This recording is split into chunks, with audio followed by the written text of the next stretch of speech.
Here we are again. I'm not wearing the same clothes as yesterday. I filmed this all in one go, so don't judge me. 11th of November. I set myself a task for the day on the 11th of November. Every time I got on an escalator, I was going to smile at every single person coming up the opposite way, and I was just going to like intently smile, and I'm going to smile at each of them until they smile back, and then I'll smile at the next person. It's just a game that I decided to play. 12th of November. Lady in a red coat, black hat, big smile. Made my day. 19th of November. Someone told me that I radiate light. It's probably the nicest thing anyone's ever said to me. 23rd of November. The weather gets bad. I do a bit less busking and a bit more work, like a bit more I sit down like at my desk and do admin-y things like reading my emails and organising gigs and organising flyers and all that kind of stuff. And my to-do list is never ending. I have this really long to-do list, especially at the moment. And on the 23rd of November, I had a day free and I worked all day long.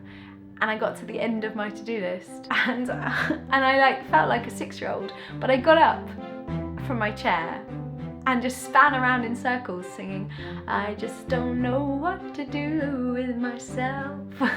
24th of November, I was busking. This is one of my favourite things that's ever happened to me busking, actually. There was a little girl in a pushchair and she was miming playing the guitar, like she was like doing this as well, and smiling and moving her head around, and she looked really happy.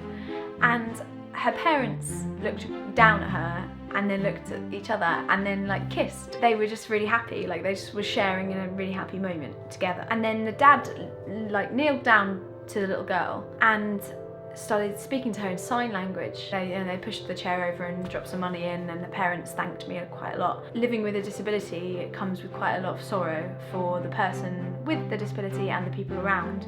And so to have a moment of happiness, and I don't mean to be patronising, I know that people with disabilities live their lives perfectly normally, but as someone who has a lot of experience with disability, I know that there's almost there's like a higher level of happiness for a person with a disability because of the struggle that it takes to get there. I personally, it was a really touching moment to see these parents see their daughter happy and share happiness together. There's something so united in a family that's been through a struggle like that. They find themselves so much more appreciative of like small things, and I think that's really wonderful. What also comes through in that story is that she couldn't hear my music, so she didn't necessarily think I was a good musician.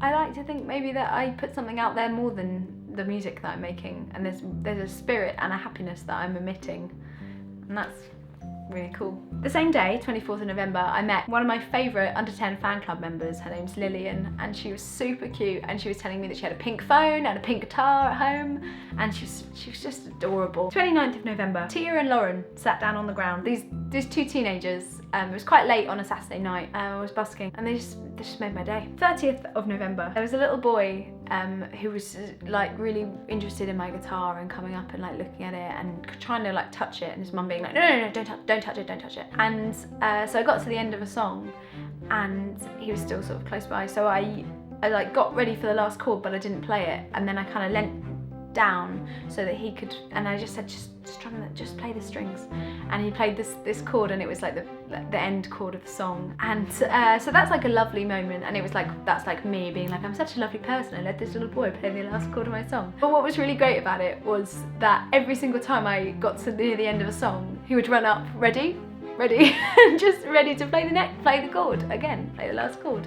I thought it was cool. It's like there's a part of it where I'm like, oh, I'm such a giving person, and then the actual magic moment comes in this little boy's enthusiasm now and responsibility to play the final chord of my song. See you tomorrow. Bye. At any time, you could be part of somebody's day making, or part of making a memory for somebody else, and maybe it's not a poignant moment for you, but for somebody else it might be.